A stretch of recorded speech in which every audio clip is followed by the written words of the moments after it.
ஓம் ஸ்ரீமாத்ரே நமக. அபிராமி அந்தாதியோட 65வது பாடல் என்று அனுபவிக்க இருக்கின்றோம். எல்லாமே அபிராமிதான் அப்படின்னு சொன்னவர் இல்லையா?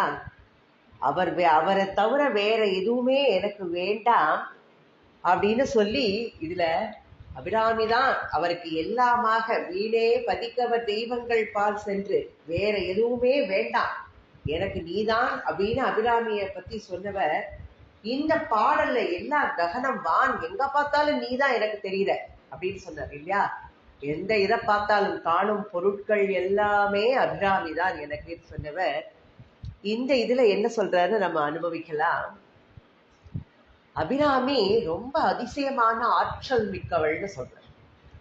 அவளுடைய ஆற்றல் வல்லபம், அந்த வல்லபத்தை நான் எப்படி சொல்லுவேன் எடுத்து அப்படின்னு நம்மளுக்கு எடுத்து சொல்ற.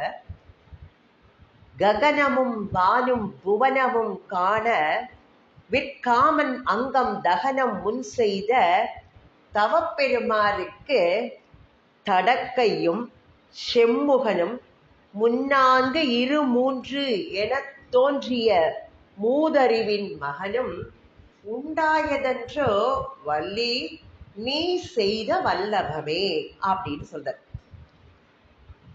ககனமும் வானும் புவனமும் காண விற்காமன் அங்கம் தகனம் முன் செய்த தவப்பெருமாருக்கு தடக்கையும் செம்முகனும் முன்னான்கு இருமூன்று என தோன்றிய மூதறிவின் மகனும் உண்டாயதன்றோ வள்ளி நீ செய்த வல்லபமே அப்படின்னு சொல்ற.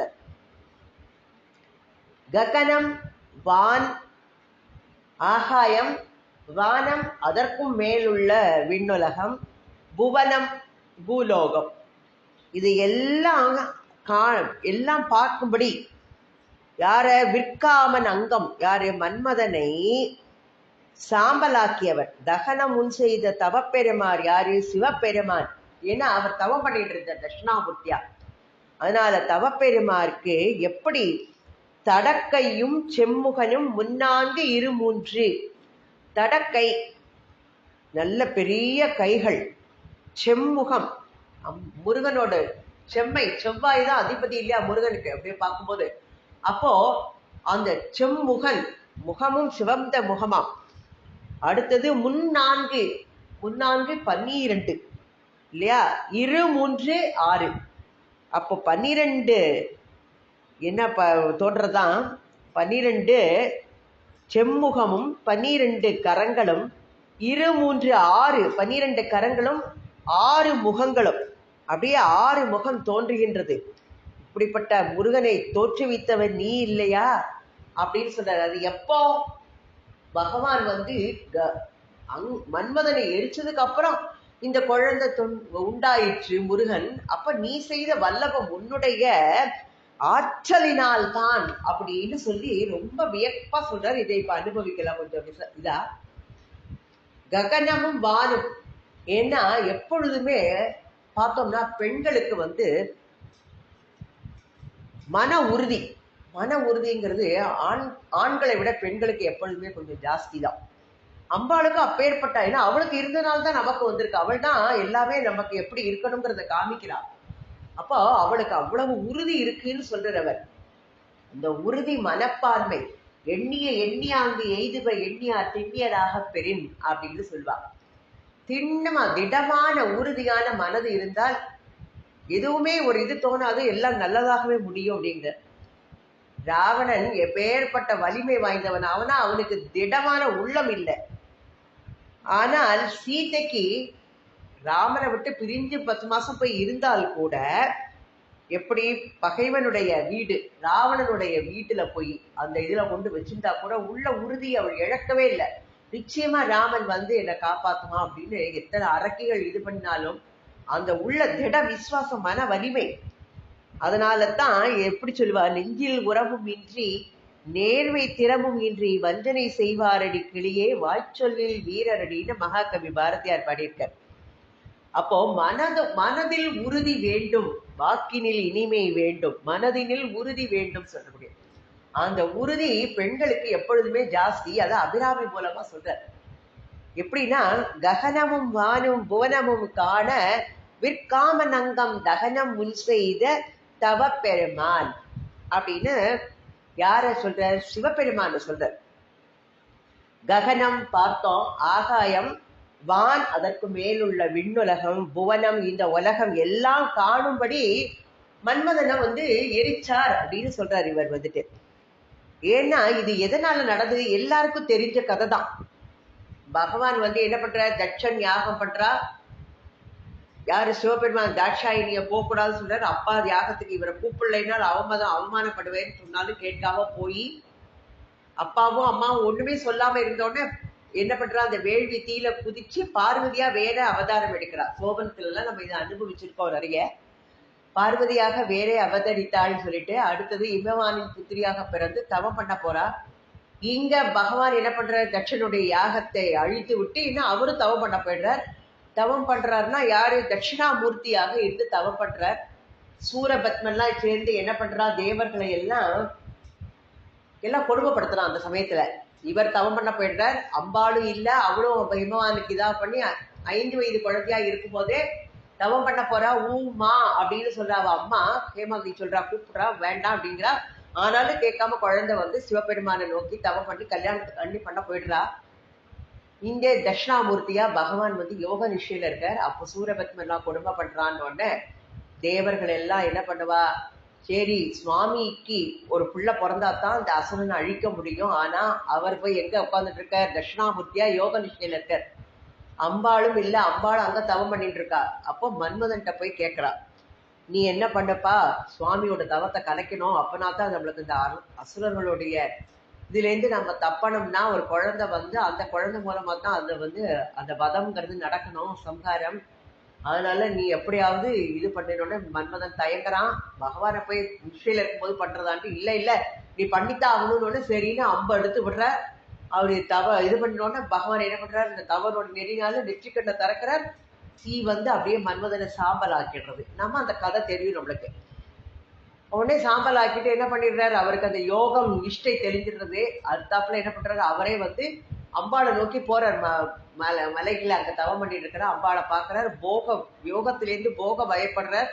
அம்பாளை கல்யாணம் பண்ணிக்கிறதுக்கு இஷ்டப்படுறார். 2 பேரும் கல்யாணம் பண்ணிடுறா. அம்பாளுடைய எப்ப சிவபெருமானுடைய 6 முகங்கள், சிவபெருமானுக்கு 5 முகங்கள் சொன்னாலும் 6வதாக அதோமுகம் அப்படின்னு ஒண்ணு இருக்கு இல்லையா?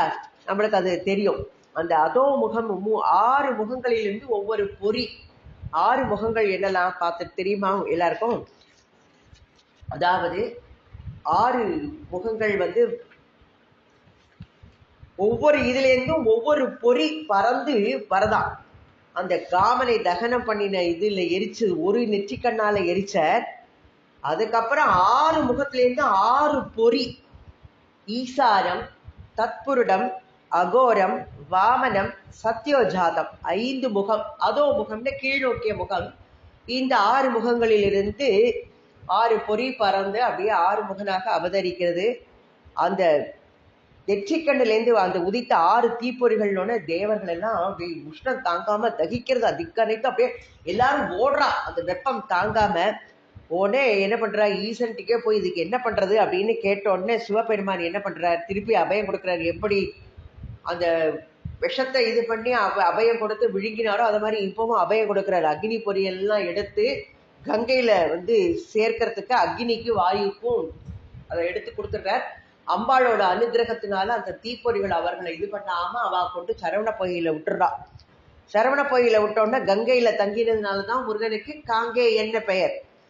அப்போ சரவண பொய்கையில போய் விடுறா. ஏன்னா காங்கே என்ன பெயர்னா கங்கா நதி பால கிருபாகரனேன்னு அனுபூதியில நம்ம 34வது பாடல் பார்த்தோம்னா கங்கா நதி பால கிருபாகரனேன்னு அருணகிரியாரோட இதுல பார்க்கலாம். கந்தர் அனுபூதியில சரவண பொய்கையில 6 குழந்தைகளா வளருது. கார்த்திகை பெண்கள் எடுத்து வளர்க்கிறா. இந்த அம்பாள் என்ன பண்றா? கார்த்திகை பெண்கள் வளர்த்ததுனால கார்த்திகேயன் அம்பாள் 6 குழந்தைகளையும் வாரி அணைச்சோட ஒரு குழந்தையாய 6 முகமாக ஸ்கந்தன் அப்படின்னா, ஒன்றாக ஆனவன் அப்படின்னு சொல்லலாம். இப்படி முருகனுக்கு நிறைய பெயர்.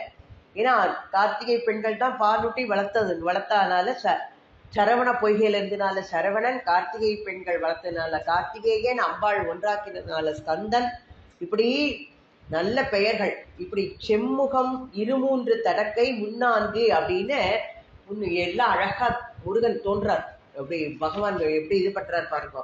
எந்த நெற்றிக்கண்ணால எரிச்சாரோ அந்த நெற்றிக்கண்ணிலிருந்தே பொரியனால குழந்தையை உண்டாக்கினார். இதற்கு காரணம் என்ன சொல்றாருன்னா, அம்மா நீ செய்த உன்னுடைய ஆற்றல் அதுதான். எப்படி குழந்தைகள்னா பொதுவா யோனி மூலமா பிறக்கும் உலகத்துல, ஆனா இந்த குழந்தை நெற்றியிலேருந்து பிறந்தது. நீ மன்மதனை அவர் எரிச்சவரையே உன்னுடைய வசப்படுத்தி அந்த மன்மதனோட துணை இல்லாமலேயே நீ ஒரு குழந்தையை இது பண்ணினா இல்லையா அவர் மூலமாக, அது உன்னுடைய வல்லபம் அப்படின்னு சொல்றது. அம்பாளோட வல்லபம் அப்படின்னு சொல்ற பேராற்றல். அப்படின்னு எந்த காமனை எரித்தாரோ அந்த காமனை உயிர் பெற்று எழச் செய்து அவனது உதவியின்றியே ஒரு மகவினை பெற்றெடுத்தது வல்லபத்திலும் மகா வல்லபம் அப்படின்னு சொல்ற. ஏன்னா காமனது ஆற்றல் இல்லாமல் நெற்றிக்கண்ணால கந்த பெருமானை உண்டாக்கினார் இல்லையா. அப்ப அது காமனை எரித்த பின்பு உண்டான குழந்தை பிறந்தது அது. அப்ப இப்படிப்பட்ட ஆற்றல் சிவபெருமானுக்கு இருந்தால் கூட அந்த காமனை அவர் எரித்ததுக்கு எப்படி அழகா அந்த அம்பாள் அவனுக்கு உயிர்ப்பித்து அவனுடைய துணை இல்லாமலேயே ஒரு குழந்தையை பெற்றெடுத்தாள் இல்லையா. வல்லபங்களின் வல்லபம் அப்படின்னு சொல்றது இது அதனால பெண்கள் குழந்தை பாக்கியம் அம்பாளுக்கு எப்பேற்பட்ட குழந்தை பாக்கியம் அவளுடைய வல்லபத்தினால கிடைச்சது அப்படின்னு சொல்றாரு. அது சாமானிய குழந்தையா காமனை சாம்பலாக்கிய சம்புவையும் தன்னுடைய பேர் அழகால மயங்க செய்து அழகு சுந்தரியான அம்பிகை அவளுடைய ஆற்றலினால் தோன்றிய குழந்தை. உலக குழந்தைகளுக்கெல்லாம் அம்பாள் தான் அம்மை. ஆனால் இந்த குழந்தை 6 முகத்தோட பிறந்த குழந்தை. 2 கரங்கள், 12 உலக குழந்தைக்கு 2 கரங்கள் தான் உண்டு. ஆனா இந்த குழந்தைக்கு 12 கரங்கள், 12 2 கண்கள். ஆனா இதற்கு 18 கண்கள், 6 அப்படின்னு நெற்றிக்கண்ணி சேர்த்து 18 கண்கள். அந்த மாதிரி குழந்தை ஞானம் உள்ள குழந்தை. ஞானமே வடிவான இந்த குழந்தை பஞ்சபூத வடிவானது. இப்படி தவப்பெருமானுக்கு தடக்கை 3 செம்முகம் 2 என்று மூதறிவின் மகனை அம்பாள் தோற்றுவித்தாள் இல்லையா. இது அவளது வல்லபம் அப்படின்னு சொல்ற. அப்போ எப்படி வல்லபம் அப்படின்னு சொல்ற அம்பாளோட இத, அதனால்தான் முருகனை இப்படி செம்முகம் 2 சொல்றத கந்த புராணத்துல கூட அருவமும் உருவமுமாகி அனாதியாய் பலவாய் ஒன்றாய் பிரம்மமாய் நின்ற ஜோதி பிழம்பு அது ஓர் வேணியாகி கருணை கூர் முகங்கள் 6 கரங்கள் 12 கொண்டே ஒரு திருமுருகன் ஆங்கு உதித்தனன் உலகம் உய்ய அப்படின்னு சொல்லுவார். அப்பேற்பட்ட செயல்கரிய செயலை செய்வதுதான் வல்லபம், அந்த ஆற்றல். அதனால தான் அம்பாளோட அந்த வல்லபத்தை ரொம்ப அழகா எடுத்து சொல்ற. பார்த்தா இது மாறனை அழித்து தன்னுடைய வல்லபத்தை காட்டின வல்லபனையே தன் குண சௌந்தரியத்தால வசப்படுத்தி அம்பாள் 6 முகம் கொண்ட குமாரனை மாறன் துணையின்றியே தோற்றுவித்த வல்லபம் அப்படின்னு அவர் வியந்து அவருக்கு சொல்லி முடியல. வள்ளி நீ செய்த வல்லபமே அப்படின்னு சொல்ற. ஏன்னா சிவசக்தியாயுக்தோ முதல்ல பார்த்துருக்கோம். அதனால அம்பாள் இல்லாம சிவபெருமானால எதுவுமே செய்ய இயலாது. சிவசக்தியாயுக்தோ எதிபவதி சக்த பிரபவித்தம்னு அம்பாளோட வல்லபத்தை அவர் ஆதிசங்கரன் முதல் இதுலயே சௌந்தரலகரியில சொல்லியிருக்க. அம்பாளோட வல்லபம் எப்படிப்பட்டது அப்படின்னு சொல்லிட்டு. ஏன்னா இவளுக்கு அம்பாள் நவசக்திகள் தோற்றுவித்தவள். அந்த நவசக்தி மூலமாக இந்த ஆறுமுகனுக்கு துணையாக எப்படிப்பட்ட நவசக்திகளிலிருந்து நவ வீரர்களை உண்டாக்கினான் இல்லையா. மாணிக்கவல்லி அவற்றிலிருந்து வீரபாகோ, மௌத்திகவல்லி வீரகேசரி, புட்பராக வல்லியிட்ட வீர மகேந்திரர், கோமேதகவல்லியிடம் வீர மகேஸ்வரர், வைடூரியவல்லியிடம் வீர புரந்தரர், வைரவல்லியிடம் வீராக்கதர், மரகதவல்லி கிட்டக்க வீர மார்த்தாண்டர், பவளவல்லியிட்ட வீராந்தகர், இந்திரநீலவல்லியிட்ட வீர தீரர். இப்படி 9 பேரையும் துணையாக நவ வீரர்களையும் நவசக்திகளாகிய வள்ளிகளிடமிருந்து அம்பாள் அவதரிக்க செய்தவள். அப்படிப்பட்ட அதையும் வல்லபமுடைய வள்ளி அப்படின்னு அதையும் நாம எடுத்துக்கலாம். இந்த நவசக்தி நவரத்தனங்கள் இதான் லலிதா நவரத்ன மாலை. நம்ம சொல்றோம் இல்லையா, லலிதா நவரத்ன மாலை அப்படின்னு சொல்ற. இந்த நவரத்தனங்களை போட்டுக்கிறதுக்கு போட்டு மோதிரமா போட்டுப்பா, நாம இதை அணிய முடியுங்கிற, எல்லாராலையும் அணிய முடியும். எப்பேற்பட்ட இது இந்த லலிதா நவரத்ன மாலைங்கிறத நம்ம சொன்னோம்னா நம்மளுக்கெல்லாம் ஈஸியா அந்த மாலையை அணிந்து கொள்ள முடியும் இல்லையா. அதனால தான் இதை முடிக்கும் போது எவரத்தினமும் இசைவார் லலிதா நவரத்தின மாலை நவின்றிடுவார், அவர் அற்புத சக்தி எல்லாம் அடைவார், சிவரத்தினமாய் திகழ்வார் அவரேன்னு சொல்லி முடிப்பார். அப்போ அந்த நவரத்தினங்களையும் மாலைகளாக தொகுத்து நமக்கு ஒரு மாலையா கொடுத்து லலிதா நவரத்தின மாலை, அதை நம்மளை சொல்லி அணிய வைக்கிறதுக்கு அழகா சொல்லிச்சிருக்க. இந்த நவரத்தினம் அவளுடைய வல்லபம் அப்படிங்கிறார். வள்ளி நீ செய்த வல்லபம், இது இல்லாமல் வேறு ஒன்றுமே இல்லை அப்படின்னு சொல்றார். அம்பாள வியந்து சொல்றார். ககனமும் வானும் புவனமும் காண விற்காமன் அங்கம் தகனமும் செய்த தவ பெருமாருக்கு தடக்கையும் செம்முகனும் முன்னான்கு இருமூன்று என தோன்றிய மூதறிவின் மகனும் உண்டாயதென்றோ வள்ளி நீ செய்த வல்லபம், உன்னுடைய வல்லபத்தினால் தான் இது நிகழ்ந்ததை அன்றி வேறு எதுவுமே இல்லை அப்படின்னு சொல்றார்.